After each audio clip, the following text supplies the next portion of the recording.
The scar ran from Molly Kershaw's left temple down to her jawline, a twisted ribbon of puckered flesh that turned angry pink in the cold Nevada wind, and as she stepped off the stagecoach in Gold Hill on that bitter February morning in 1878, she told herself this new town would be different from all the others.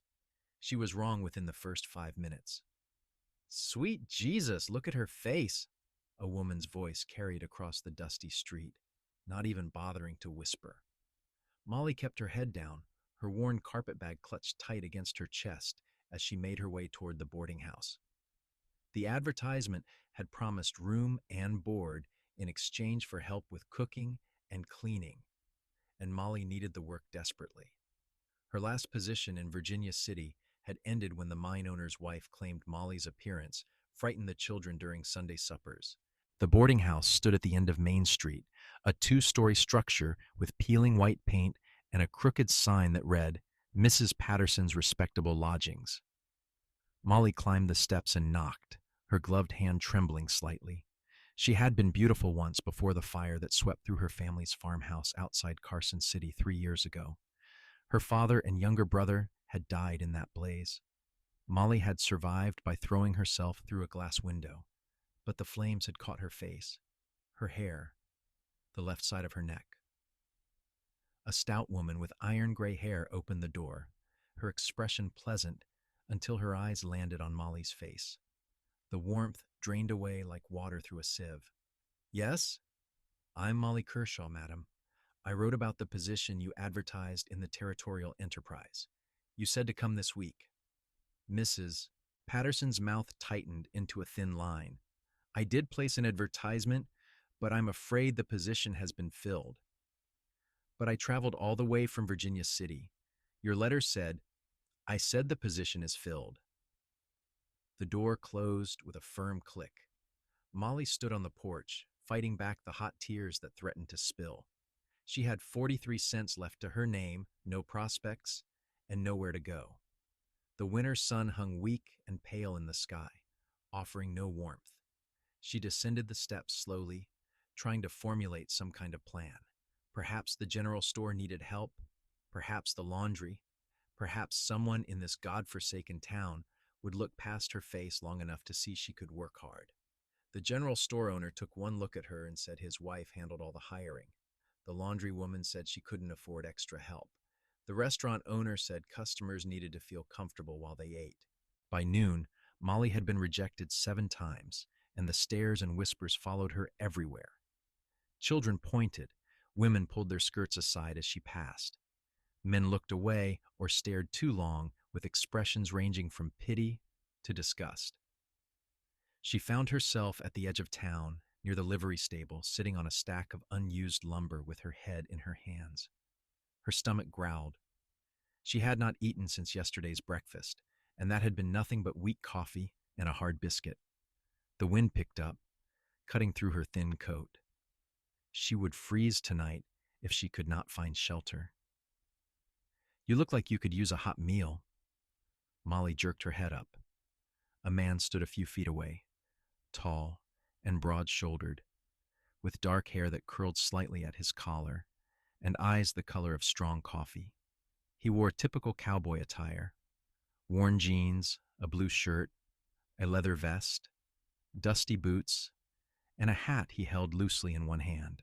His face was weathered from sun and wind, with lines around his eyes that suggested he smiled often.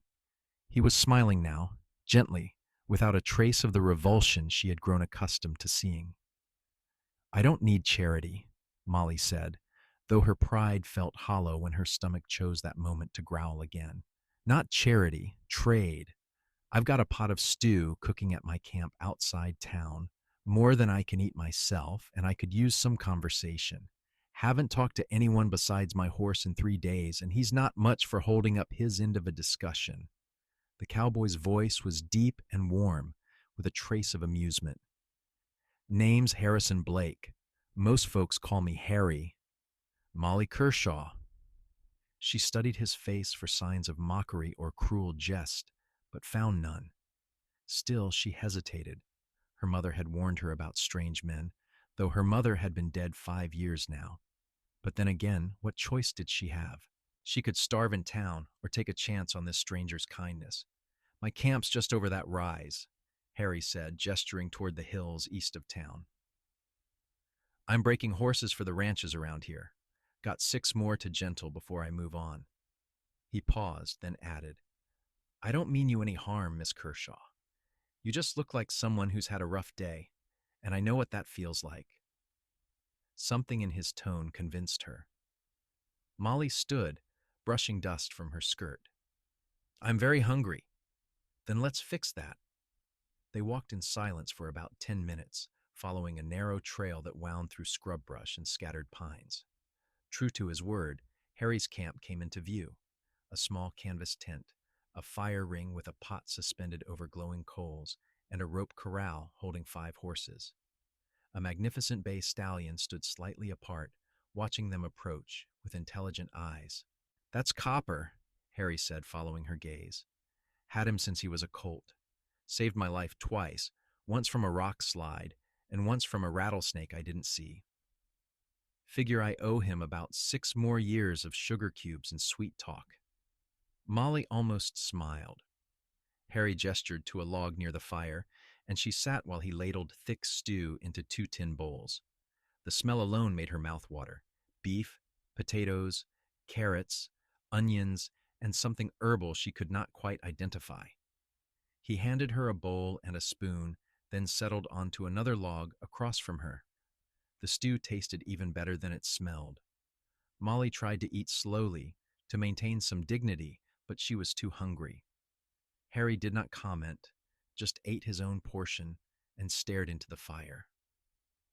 When she finished, he offered her more, and she accepted gratefully. Thank you, she said when the bowl was empty again. I have not eaten properly in 2 days. Town give you trouble? Molly touched the scar on her face without thinking, then dropped her hand. Towns always give me trouble. I thought maybe Gold Hill would be different, but people are the same everywhere.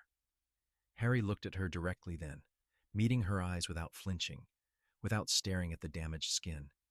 What happened, if you don't mind me asking? Most people never asked. They either pretended not to notice or stared without speaking. Molly found herself telling him about the fire, about losing her family, about the 3 years since then spent moving from town to town, taking whatever work she could find until someone decided her face was too disturbing for customers or children or decent society. Harry listened without interrupting, his expression sympathetic but not pitying.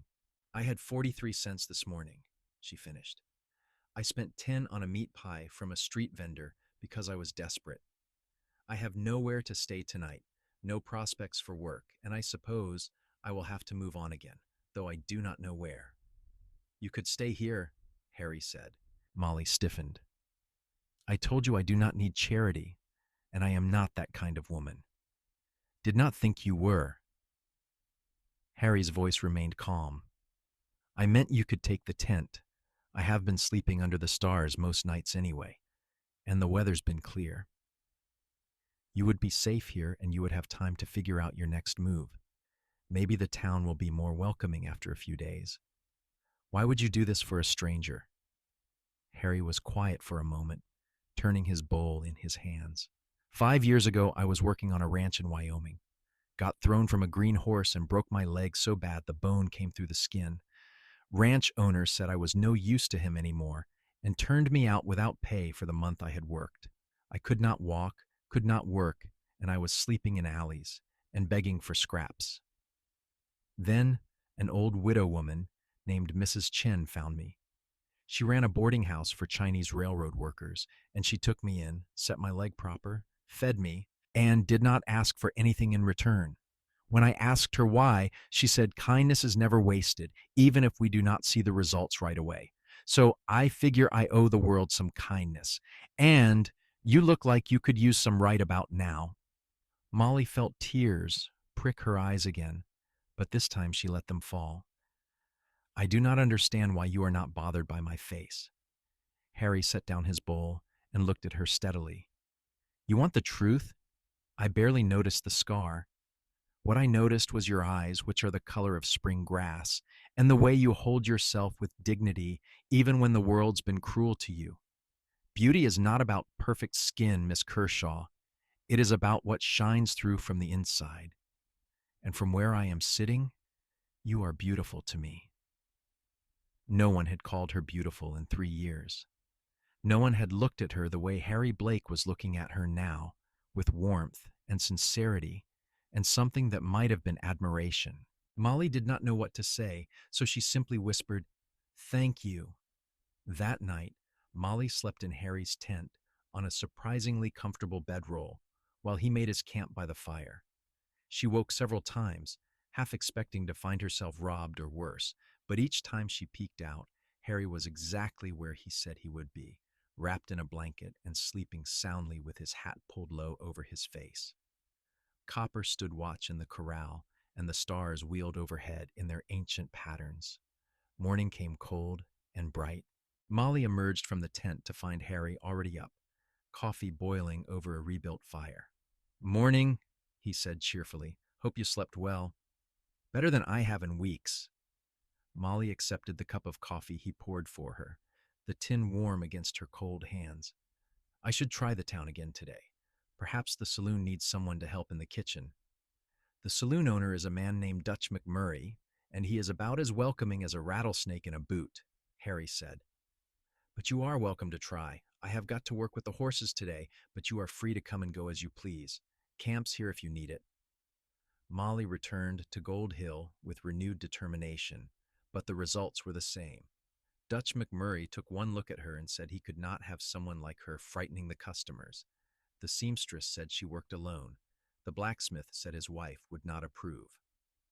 By mid-afternoon, Molly was back at Harry's camp, exhausted and discouraged.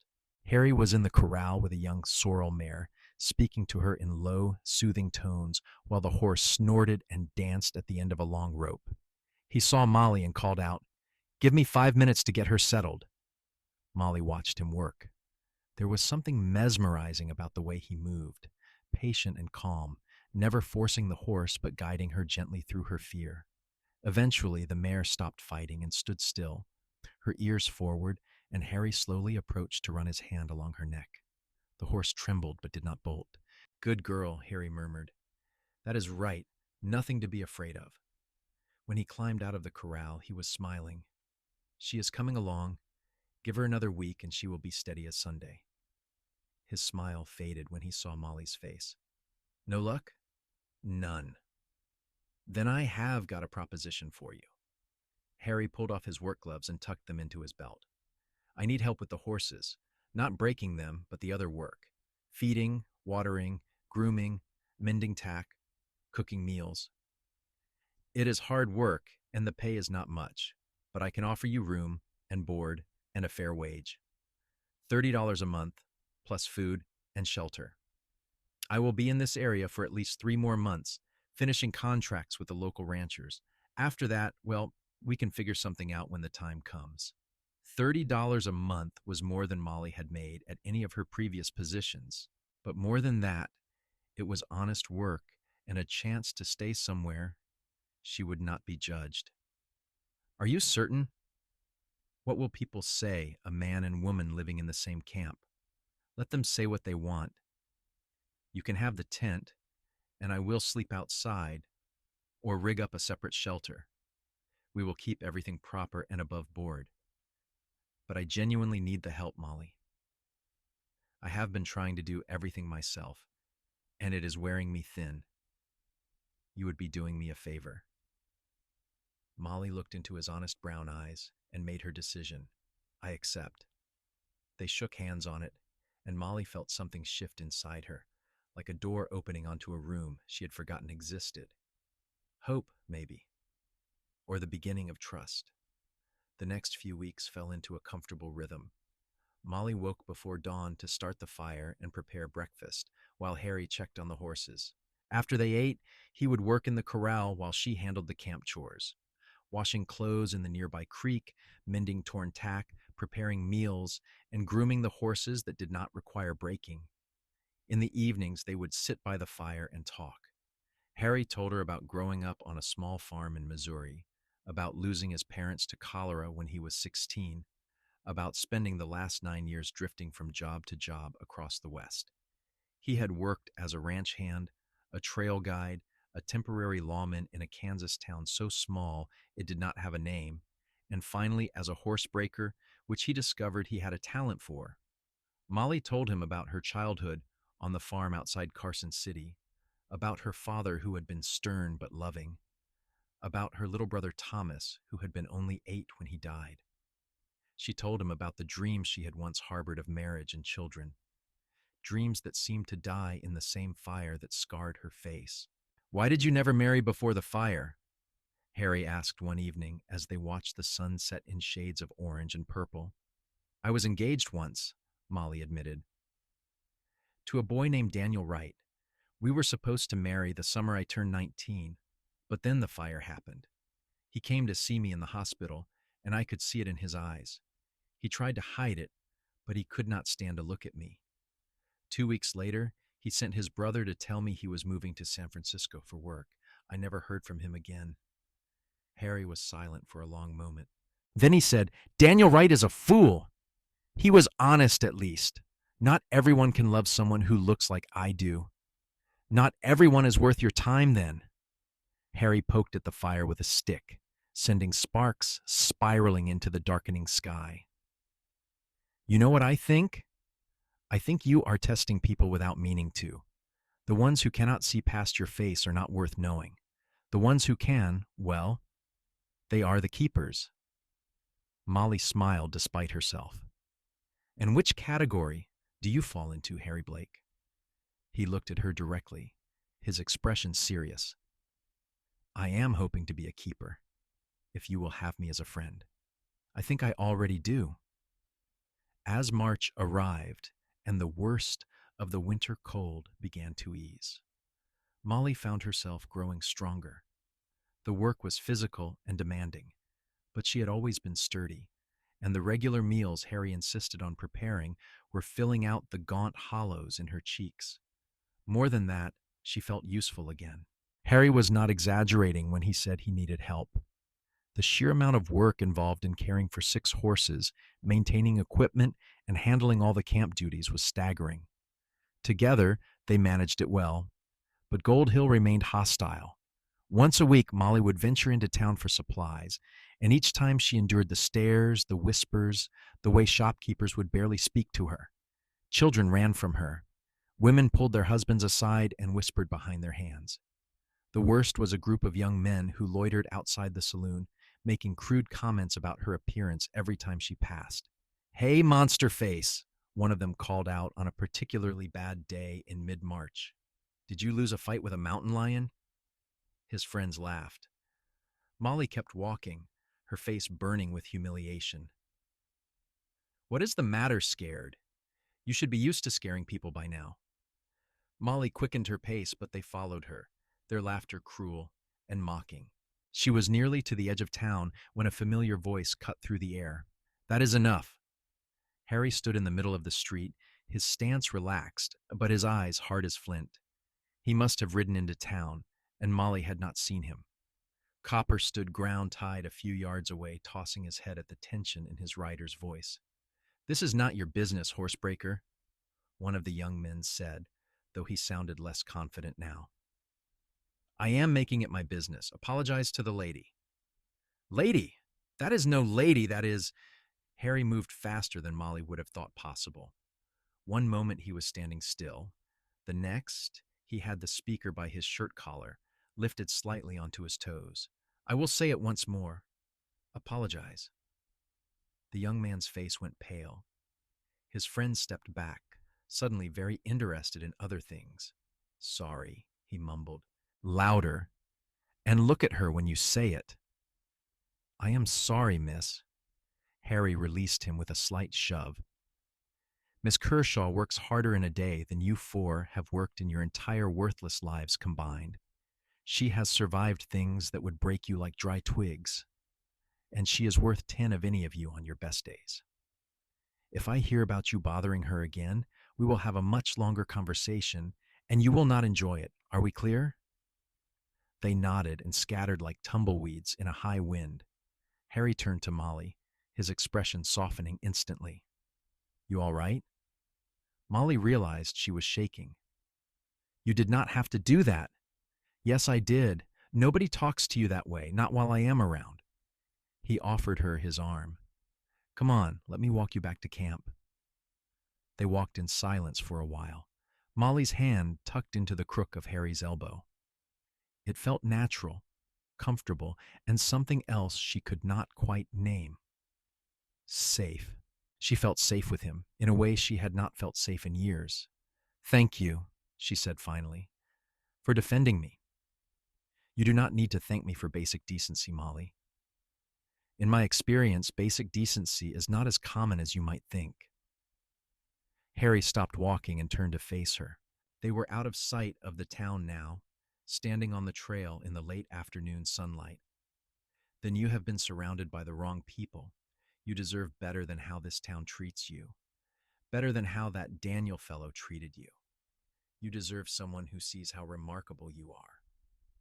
Molly's heart was beating too fast. Harry, I know it is not my place to say these things. I know we have only known each other a few weeks, but I would be lying if I said I did not care about you, Molly Kershaw. I would be lying if I said I did not wake up each morning grateful that you are in my life, and I would be lying if I said I did not think you are the most beautiful woman I have ever met. How can you say that? Molly touched her scarred face. How can you possibly think I am beautiful? Because I see all of you, not just one part. I see your strength, your kindness, the way you gentle the horses with such patience. I see the way you smile when you think no one is watching, and the way you hum while you cook, and the way you never complain even when the work is hard. That is beauty, Molly, the real kind, the kind that does not fade or burn away. Tears streamed down Molly's face, hot and unstoppable. Harry reached up gently and wiped them away with his thumb, his touch so tender it made her ache. I am falling in love with you, he said softly. Have been since the day I met you, if I am being honest. You do not have to feel the same way. I am not trying to pressure you. I just needed you to know because keeping it inside was making me crazy. Molly could not speak. Her throat was too tight with emotion. So instead, she did something she would have considered impossible a month ago. She leaned forward and kissed him. Harry made a small sound of surprise, then wrapped his arms around her and kissed her back. It was gentle at first, tentative, then deeper as Molly pressed closer. She had forgotten what it felt like to be held, to be wanted, to be touched with affection instead of revulsion. When they finally broke apart, both were breathing hard. I think I am falling in love with you too, Molly whispered. I did not think I could feel this way again, did not think anyone would want me. Then we were both wrong about a lot of things. Harry rested his forehead against hers. Stay with me, Molly. Not just for the work, but for real. Let me show you every day how extraordinary you are. Yes, Molly said, and kissed him again. From that day forward, everything changed and nothing changed. They still worked side by side, still slept separately to maintain propriety, still followed the same daily routine. But now there were stolen kisses when they thought no one was watching, hands that lingered when they passed each other, and long conversations by firelight that stretched late into the night. Harry told her about the ranch he wanted to own someday, a place with good water and grazing land where he could raise horses properly. Molly told him about her dream of having a garden, a real kitchen, maybe even a family of her own. We could do all that together, Harry said one evening in early April, if you are willing to take a chance on a drifter cowboy who does not have much beyond his horse and his skills. I think that cowboy is worth more than he gives himself credit for, Molly replied, lacing her fingers through his.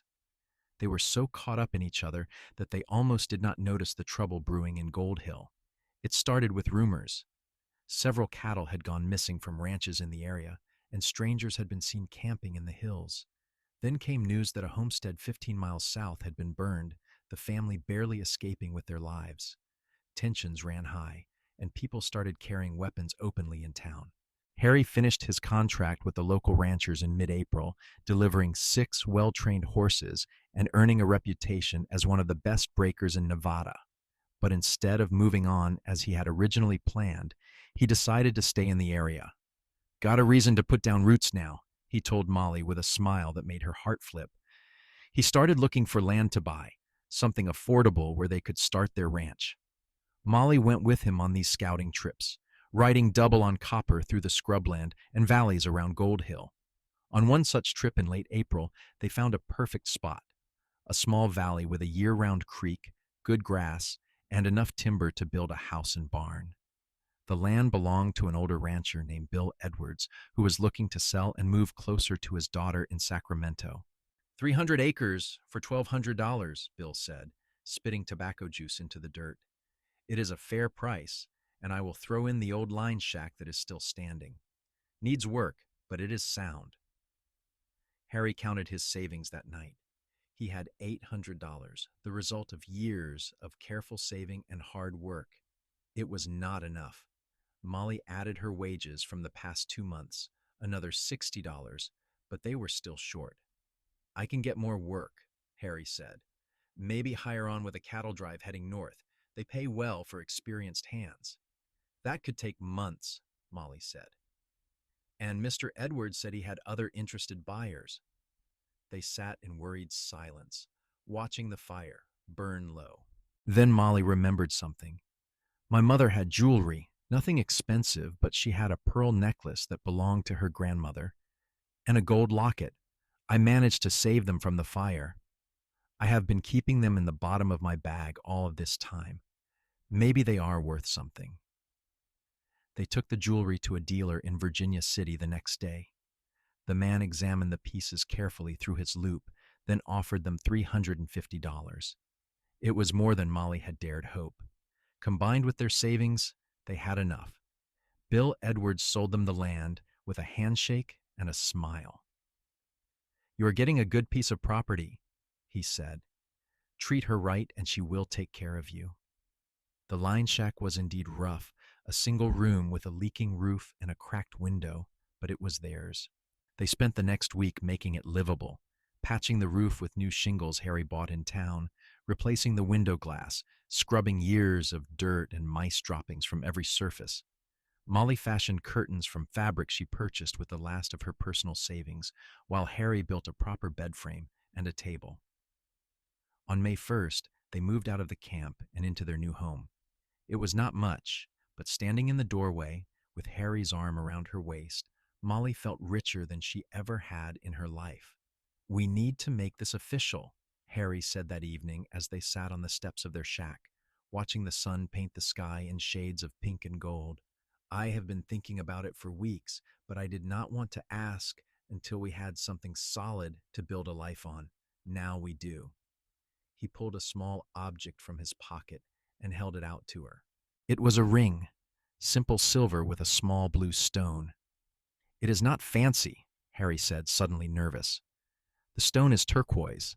I bought it from a Paiute trader I worked with in Utah years ago. He said turquoise brings protection and good fortune, and I figure we could use both. Molly Kershaw, will you marry me?" Molly's hands were shaking as she took the ring.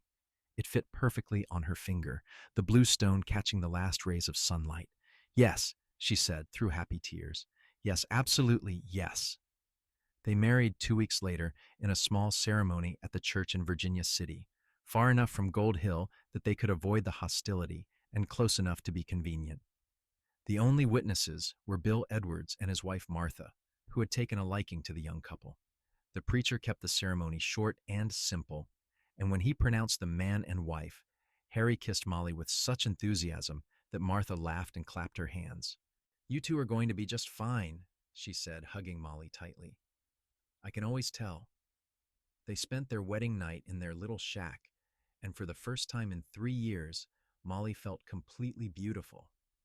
Harry kissed every inch of her face, including the scarred parts, and whispered against her skin all the ways he loved her. She cried again, but this time from pure joy.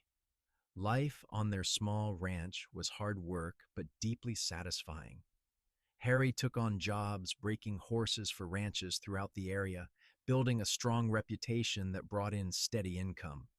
Molly tended a growing garden, raised chickens, and started taking in sewing work from some of the isolated homesteads around them where people cared more about good stitching than gossip. They avoided Gold Hill as much as possible, making the longer trip to Virginia City when they needed supplies. Summer came hot and dry, and with it, more trouble. The cattle rustling grew worse, and now there were reports of actual raids. Masked riders hitting isolated ranches at night, stealing livestock and anything else of value. A posse formed in Gold Hill, but the raiders seemed to vanish into the mountains like smoke. In late June, the trouble arrived at their door. Molly was alone, hanging laundry to dry, while Harry was at the Edwards place helping move cattle. She heard horses approaching and looked up to see 4 riders coming fast down the trail. Something about them made her uneasy. They were rough-looking men, heavily armed with bandanas tied around their necks. "Afternoon," the lead rider said, not bothering to dismount. He was a big man with a scarred chin and cold blue eyes. "Pretty little place you got here." "My husband will be back soon," Molly said, keeping her voice steady despite her racing heart. "That's so? Well, we are not here to cause trouble. Just hungry travelers looking for a meal and maybe some hospitality. We do not have much to spare." The man smiled, showing tobacco-stained teeth. "We will be the judge of that. Boys, take a look around." 2 of the riders dismounted and started toward the chicken coop. Molly stepped in front of them. "You cannot just take our property. We can do whatever we want, sweetheart. Now step aside." Before the man finally got a good look at Molly's face and recoiled visibly. "Jesus Christ, what happened to you? None of your concern. You are right about that. I have seen enough ugly for one day." He pushed past her roughly, and Molly stumbled. One of the other men laughed. They stole 6 chickens, the smoked ham hanging in the shack, and Molly's good cooking pot. She stood helpless, fury and fear warring inside her as they loaded their stolen goods. The leader tipped his hat mockingly. "Much obliged for the hospitality, Scarface." When Harry returned an hour later, he found Molly sitting on the steps with her head in her hands. She told him what happened, and his face went dark with anger. "Did they hurt you?" "No, just scared me and stole from us." "Which direction did they go?" "Harry, no. There were 4 of them, all armed. I am not going after them alone, but I am reporting this to the sheriff." He pulled her into his arms, holding her tight. "I am so sorry I was not here. You cannot be here every moment. We both have to work." They rode to Gold Hill the next morning and reported the theft to Sheriff Porter, a tired-looking man in his 50s who seemed overwhelmed by the recent crime wave. He took down their description of the men, but did not seem optimistic. "Could be the same gang that has been hitting ranches all over the county. We have had reports from 20 different places. I will add yours to the list, but unless we catch them in the act, there is not much I can do. So we are just supposed to wait until they come back and maybe kill us next time." Harry's voice was tight with frustration. "I am sorry, Mr. Blake. I am doing the best I can with the resources I have. I suggest you arm yourself and keep watch. If you see them again, fire shots to alert any neighbors, then ride for help." It was not a satisfying answer, but it was the only one they were going to get. Harry bought a rifle and extra ammunition in Virginia City, and they started taking turns keeping watch at night. The strain began to show in their faces, in the tension that crept into their shoulders, in the way they both jumped at unexpected sounds. 2 weeks passed without incident. They began to relax slightly, hoping the raiders had moved on to easier targets. Then, on a hot July night with the moon nearly full, Molly woke to the sound of horses and voices outside. She shook Harry awake, and they both grabbed weapons. The rifle for him, a pistol for her.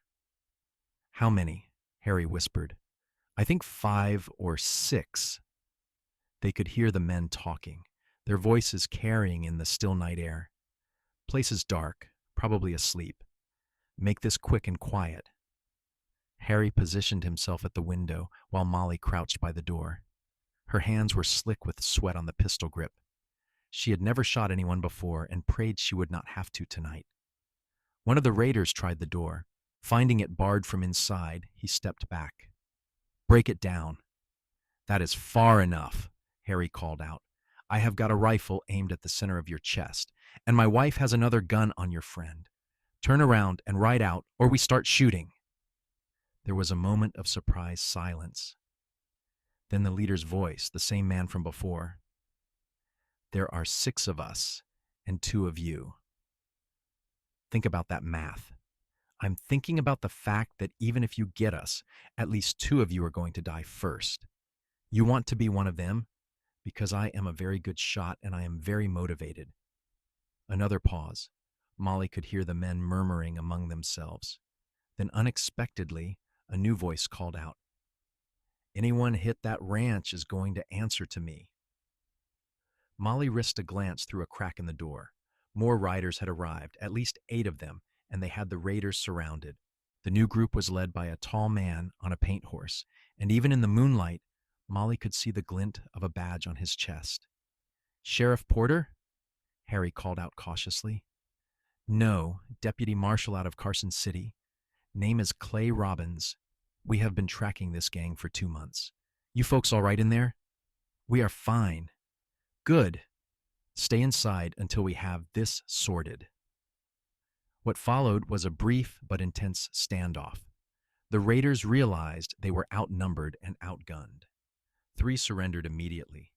2 tried to run and were quickly tackled from their horses. The leader drew his gun, and Molly flinched at the sharp crack of rifle fire. The man fell from his saddle, clutching his shoulder. "Anyone else want to play hero?" Marshal Robbins asked mildly. No one did. Within 20 minutes, all 6 raiders were bound and secured. Marshal Robbins knocked on the door. "Mr. and Mrs. Blake, it is safe now." Harry opened the door, keeping the rifle ready, just in case. The marshal was a weathered man in his 40s with sharp green eyes and an air of competence. "Sorry for the excitement. We have been following this gang's trail for weeks. Got a tip they might be heading this way, so we staked out the most isolated ranches. Looks like we guessed right." "We are grateful for the timing," Harry said. "So are we. These men are wanted for multiple counts of theft, assault, and in 2 cases, murder. There is reward money for their capture, and you folks are entitled to a share since this happened on your property. Should be about $200. $200 was a fortune." Molly felt dizzy with relief, not just at the money, but at the realization that the threat was finally over. The marshal and his men camped nearby for the rest of the night, then departed at dawn with their prisoners. Sheriff Porter rode out later that morning to get their full statement and to apologize for not having more resources to deal with the situation earlier. "At least it is over now," he said. "You folks should have some peace." They did have peace, blessed and welcome. The rest of July passed quietly, then August. Their garden produced abundantly, and Molly spent long days canning vegetables for the winter. Harry's reputation continued to grow, and he was now turning down jobs because he had more work than he could handle. They hired a young man named Sam to help with the heavier ranch chores, a quiet 18-year-old from a struggling family who was grateful for steady work and a fair wage. In September, Molly realized she had missed her monthly courses twice. She did not say anything to Harry at first, afraid to hope, but by October, the signs were unmistakable. She was pregnant. She told Harry on a cool evening in mid-October, the 2 of them sitting by the fire after dinner. Harry's face went through several emotions in quick succession: shock, joy, fear, and then overwhelming happiness. "A baby? We are going to have a baby? In the spring, I think. April or May." He pulled her into his arms, laughing and crying at the same time. "Molly, this is the best news, the absolute best. We are going to be parents." That night, lying in bed with Harry's hand resting gently on her still flat stomach, Molly thought about how much her life had changed in less than a year. She had gone from desperate and alone to married and expecting a child. She had gone from believing herself unlovable to being cherished completely. The scars on her face had not disappeared, and the world had not suddenly become kind. But none of that mattered as much anymore, because she had found someone who saw past the surface to the truth beneath. Winter came early that year, with snow falling in November and temperatures dropping below freezing. Harry and Sam worked to prepare the ranch for the cold months, repairing fences, stocking firewood, making sure the animals had adequate shelter. Molly continued her sewing work, but slowed down as her pregnancy progressed. Some mornings she was too nauseated to eat. Other days she felt wonderful, full of energy and hope. In January, they made a trip to Virginia City to buy supplies for the baby. Martha Edwards accompanied them, excited to help choose fabric for blankets and tiny clothes. While they were in the general store, a woman Molly did not recognize stared openly at her scarred face, then whispered something to her companion. Before Molly could feel the familiar sting of shame, Martha stepped forward. "That is Mrs. Molly Blake you are staring at," Martha said firmly.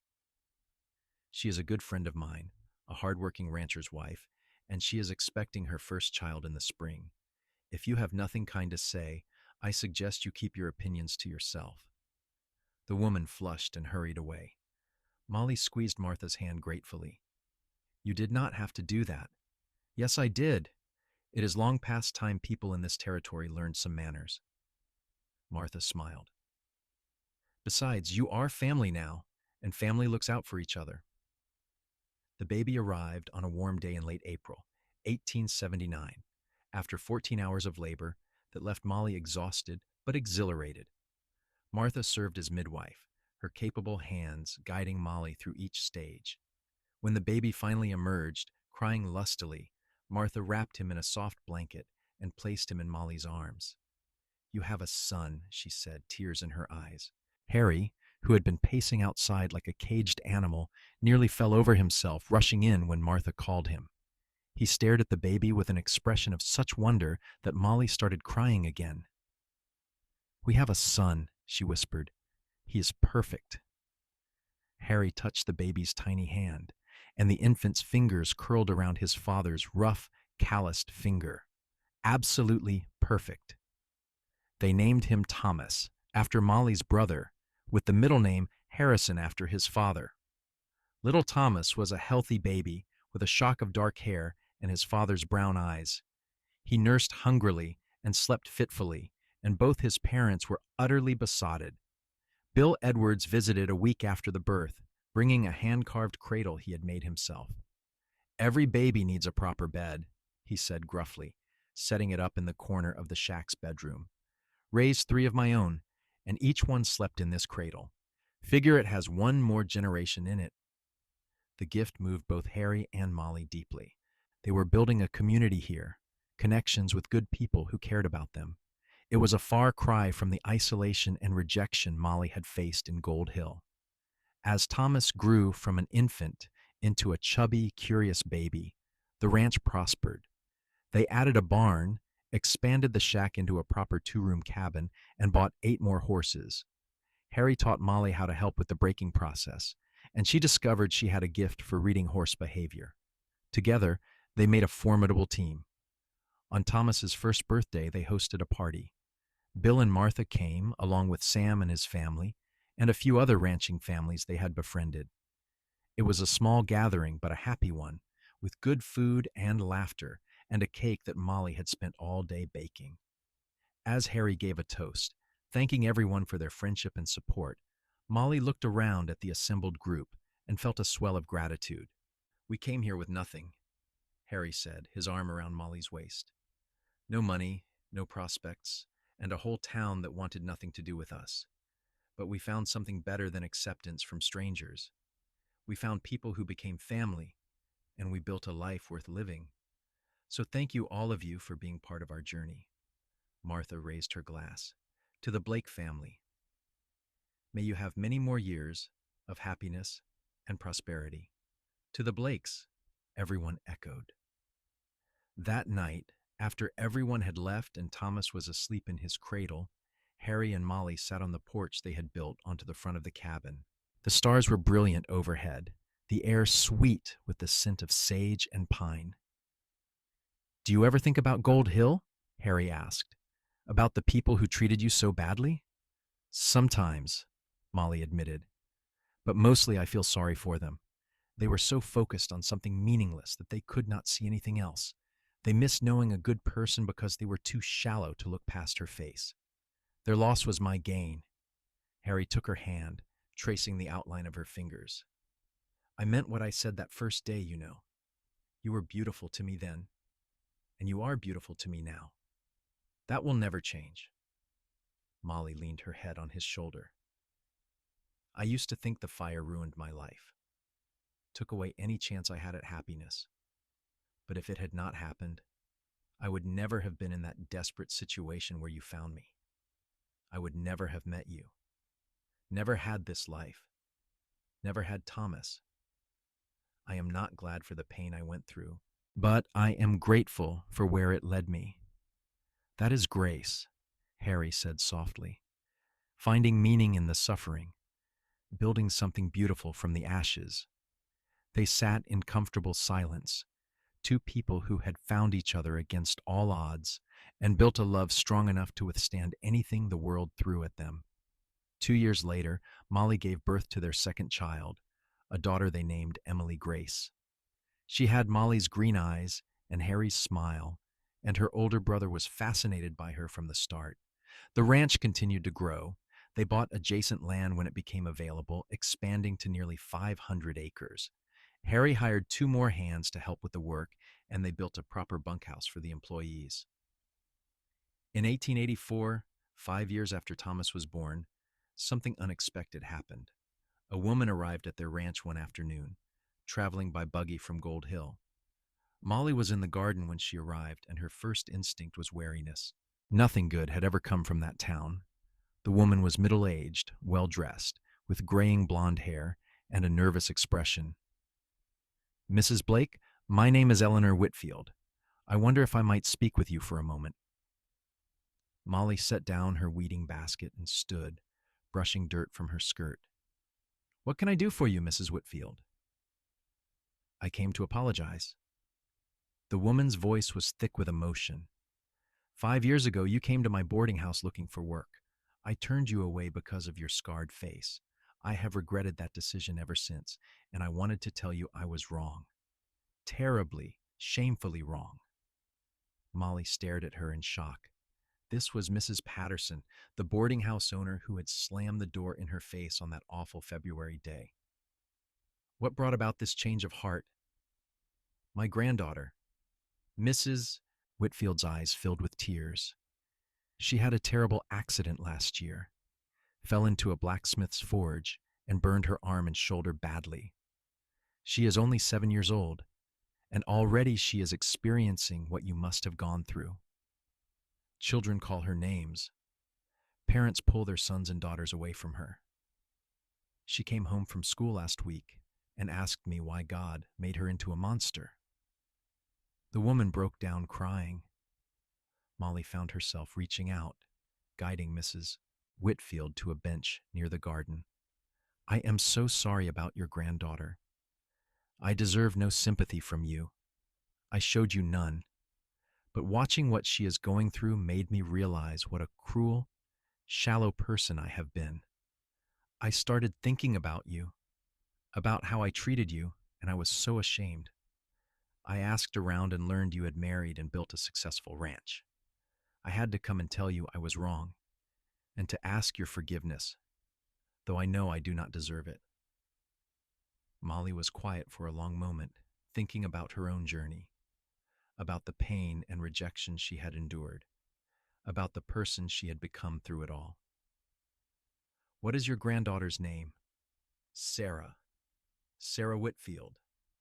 "Bring her here," Molly said. "Bring her next Sunday afternoon. Let me tell her some things I wish someone had told me when I was suffering. Let me show her that scars do not define a person's worth or limit their future." Mrs. Whitfield looked up with hope and gratitude shining through her tears. "You would do that? After how I treated you? I would do it for Sarah. She deserves better than what she is getting.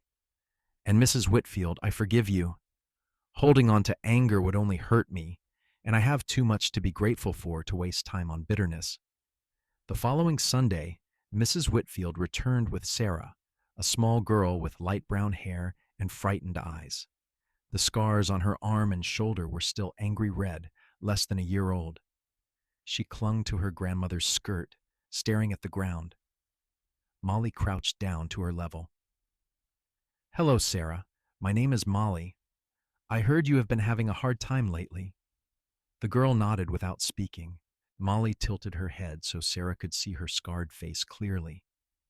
I have scars too, see? Mine are from a fire that happened a long time ago. Do you want to know what I learned about scars? Sarah finally looked up, her eyes widening as she took in Molly's face.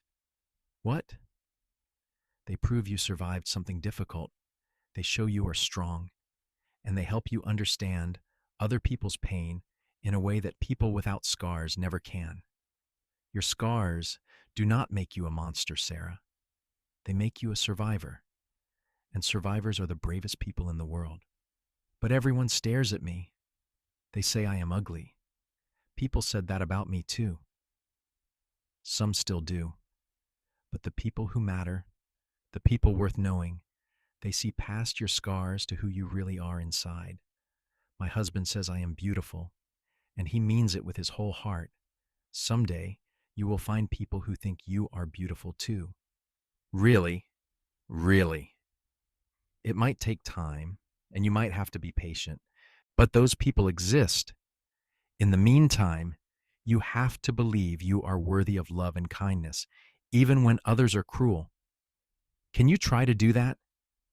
Sarah nodded, tears streaming down her cheeks. Molly pulled her into a gentle hug. Over the girl's shoulder, she saw Harry watching from the cabin porch, Thomas and Emily playing at his feet. He smiled at her with such love and pride that her heart felt like it might burst. Sarah and Mrs. Whitfield stayed for lunch. By the end of the visit, Sarah was smiling and playing with Emily, her guard finally down.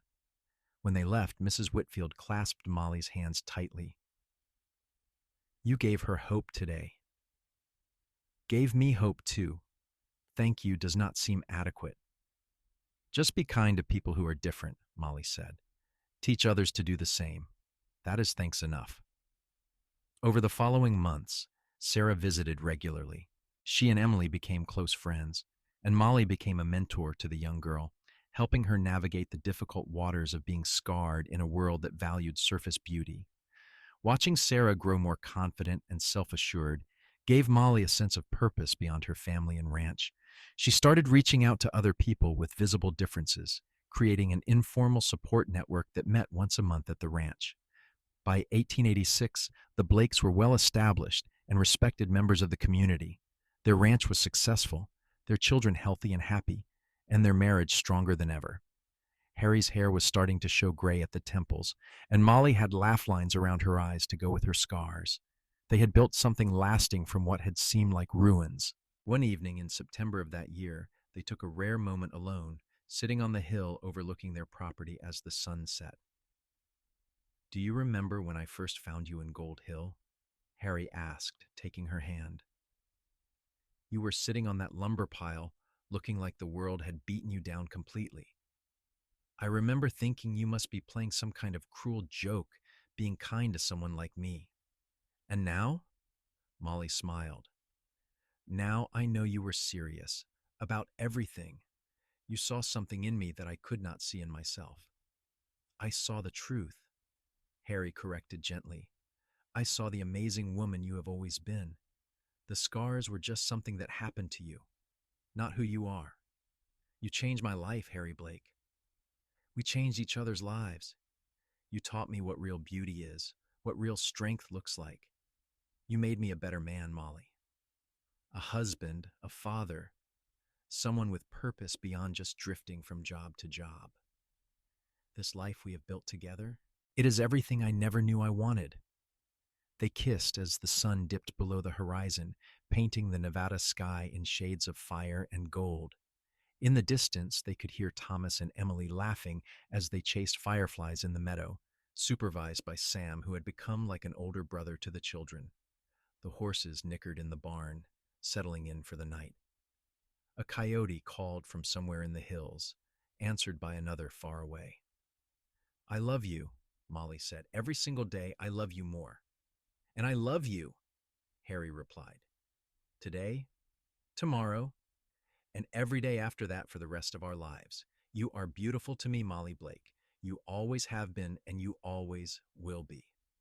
They sat together in the gathering darkness, two souls who had found each other in the most unlikely of circumstances and built something rare and precious. The town had shamed her for her scarred face, but the cowboy had seen the truth, and in the end, that was all that mattered. Years continued to pass in a gentle rhythm of seasons and growth. Thomas grew into a tall, serious boy who loved working with the horses like his father. Emily was spirited and talkative, with a gift for making friends wherever she went. In 1888, Molly gave birth to their third child, another son they named William after Harry's father. The cabin expanded again to accommodate their growing family, becoming a proper ranch house with 4 bedrooms and a spacious kitchen that was Molly's pride and joy. Sarah Whitfield continued to visit, and as she grew older, she became an apprentice to Molly, learning sewing and cooking. At 16, she was a confident young woman who no longer tried to hide her scars, but wore them as the badges of survival Molly had taught her they were. She eventually fell in love with Sam's younger brother and married him in a ceremony at the Blake Ranch in 1891, with Molly standing as her witness and surrogate mother. The support network Molly had started grew beyond anything she had imagined. People with all kinds of differences began coming to the monthly gatherings. Veterans missing limbs, burn victims, those with birthmarks or other visible conditions that made society uncomfortable. The meetings were held in the barn, and they became a place of acceptance, encouragement, and practical advice. Harry supported the effort wholeheartedly, often sharing his own perspective on how to navigate a world that sometimes valued the wrong things. In 1893, a journalist from San Francisco heard about Molly's work and traveled to Nevada to interview her. The resulting article, published in a prominent women's magazine, told the story of a woman who had turned her own pain into a mission of helping others. Letters began arriving from across the country, people thanking Molly for her words and sharing their own stories. She answered each one personally, often staying up late by lamplight to ensure everyone who reached out received a response. You are doing important work, Harry told her one night as he found her at the kitchen table surrounded by letters. Changing lives, giving people hope. I am just sharing what you taught me, Molly said. That true beauty has nothing to do with what we look like on the outside. Maybe I planted the seed, but you are the one who made it grow into something bigger than both of us. By 1895, the Blake Ranch was one of the most successful in the region. They employed 15 people full-time and had bred several lines of exceptional horses that were sought after throughout Nevada and California. Thomas, now 16, was already showing signs of becoming as skilled a horseman as his father. Emily, at 13, had started a small business, selling her own sewn goods, which were known for their quality and creativity. William, at 7, was still deciding what he wanted to be when he grew up, changing his mind weekly between doctor, sheriff, and train engineer. The town of Gold Hill, which had once been so hostile to Molly, had changed over the years. Many of the people who had been cruelest had moved on or passed away. The new generation knew Molly Blake as a successful businesswoman and community leader, someone whose opinion was valued and whose home was a gathering place for important social events. When someone occasionally made a comment about her scars, they were quickly shut down by others who knew her story and her worth. In May of 1896, Harry and Molly celebrated their 18th wedding anniversary. Their children planned a surprise party, inviting friends and family from throughout the region. The ranch house and yard were decorated with ribbons and lanterns, and there was more food than even their large gathering could possibly eat. As Harry and Molly arrived home from what they thought was a quiet trip to Virginia City, they found more than 50 people waiting to celebrate with them. 18 years, Harry said in his toast, his arm around Molly as she wiped away happy tears. 18 years ago, I met a woman sitting on a lumber pile in Gold Hill, looking like she had lost everything. I offered her a meal and she gave me a future. She gave me love, children, purpose, and more happiness than any man deserves. Molly, you are the best thing that ever happened to me, and I thank God every day for the moment our paths crossed. Here, here, the crowd chorused, raising their glasses. Molly took the floor, her voice steady despite her emotions. When Harry found me, I believed I was unlovable. I believed my scars made me less than human, certainly less than worthy of kindness or respect. Harry taught me I was wrong. He showed me that love is about seeing the whole person, not just the surface, and he has spent nearly 2 decades proving it every single day in 1,000 small ways. I am who I am today because of him, and I love him more than words can express. They kissed to applause and cheering, and the party continued late into the night with music, dancing, and laughter. Thomas played his fiddle while Emily sang, and William ran wild with the other children, playing games in the fading twilight. It was a perfect celebration of a life built on love and perseverance. As the years rolled on toward the turn of the century, the Blake family continued to thrive. Thomas married a rancher's daughter named Catherine in 1899, and they built a house on the far side of the Blake property, expanding the family operation. Emily shocked everyone by announcing she wanted to attend a women's college in San Francisco, and despite initial reservations, Harry and Molly supported her dream. She left in the fall of 1900, the first person in either of their families to pursue higher education. William grew into a thoughtful young man who surprised everyone by developing a talent for veterinary medicine. He apprenticed with the local animal doctor and eventually became indispensable to ranchers throughout the region. In 1903, at age 15, he saved the life of Bill Edwards's prize bull, cementing his reputation as someone with a special gift for healing. Harry's hair went fully gray, and his body bore the marks of decades of hard physical labor, but he never complained. He still worked the horses, though he let Thomas handle more of the breaking now. Molly's face showed her age as well, more lines around her eyes and mouth, but the scars had faded to pale silver, less dramatic than they had once been. She had long since stopped thinking about them, unless someone new commented, which happened rarely now. In 1905, Thomas and Catherine welcomed their first child, a daughter named Margaret. Molly wept when she held her granddaughter for the first time, overwhelmed by the realization that she had gone from a desperate, scarred woman with no future to a grandmother with a legacy that would continue for generations. Harry stood beside her, his own eyes damp as they marveled at the tiny, perfect human their son had helped create. "We did this," Molly whispered. "Against all odds, we built this family, this life." "You did it," Harry corrected gently. "You survived when others would have given up. You loved when others said you were unlovable. You built a community when you were rejected by one. I just got to be along for the ride." "You were not along for the ride. You were the reason the ride was possible." They stood together in the nursery Thomas had built, watching their granddaughter sleep, and felt the deep satisfaction of a life well lived. There had been hard times and challenges, certainly. They had faced drought years when money was tight, winters that seemed endless, and the ordinary struggles of raising children and running a business. But through it all, they had each other, and that had made all the difference. Emily returned from San Francisco in 1906 with a degree in literature and plans to become a teacher.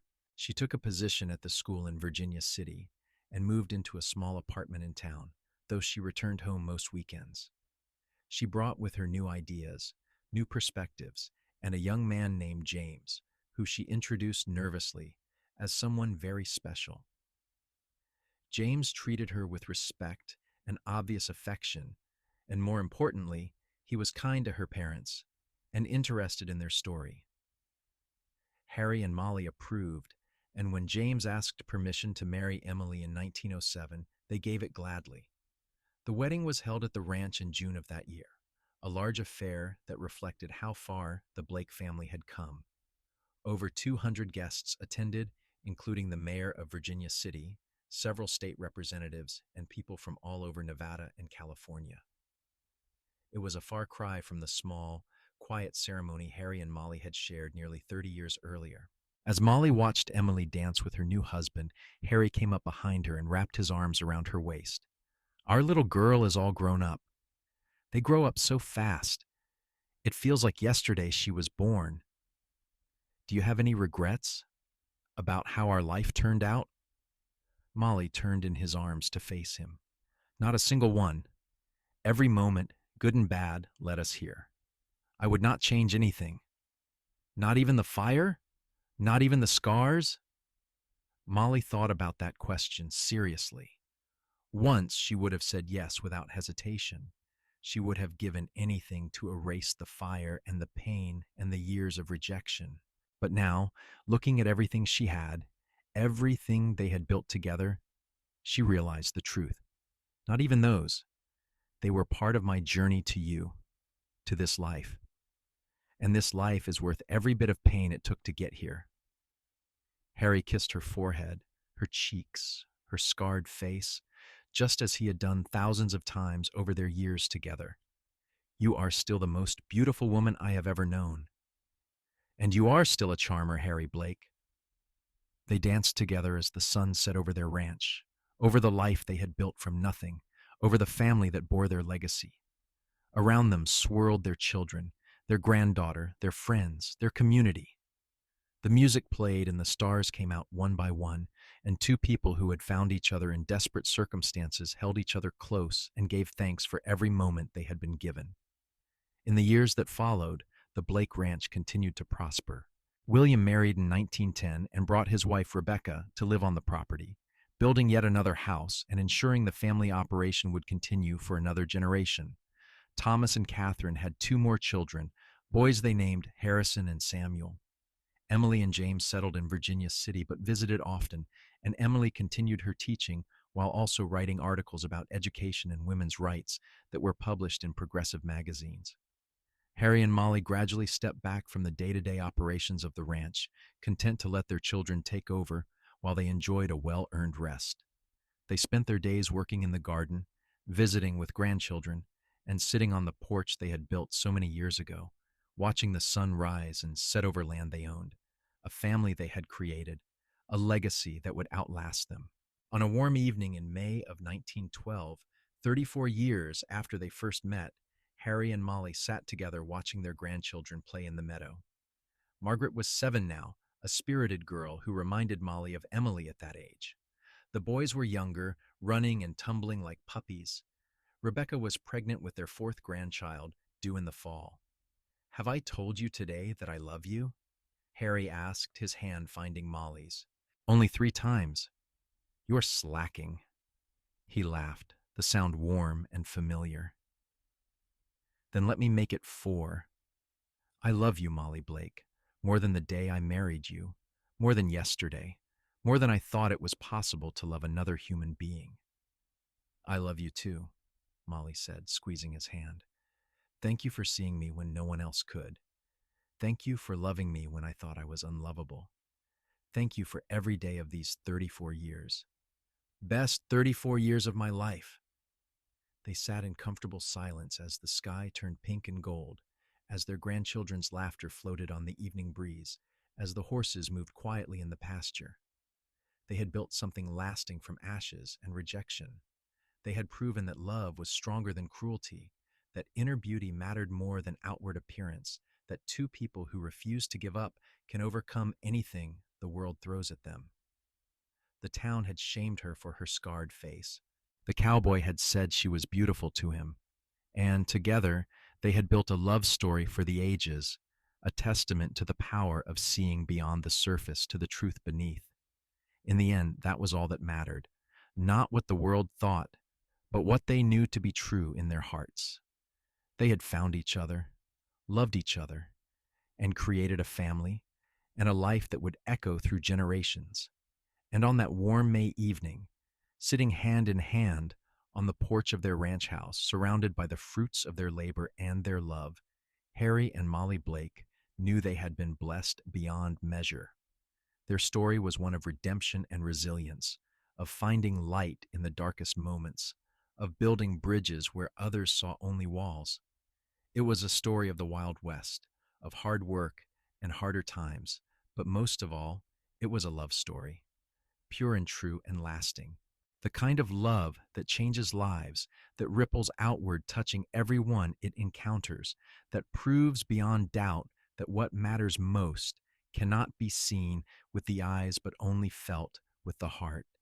And they lived happily, surrounded by family and love, for many more years, their bond only growing stronger with time, their love story continuing to inspire everyone who knew them. The scars that had once defined Molly's life became just one small part of a much larger, more beautiful picture. A life fully lived, a love fully realized, and a legacy that would endure long after they were gone. In the end, Harry Blake had been right all along. Molly Kershaw Blake was beautiful, truly and completely, in all the ways that mattered most.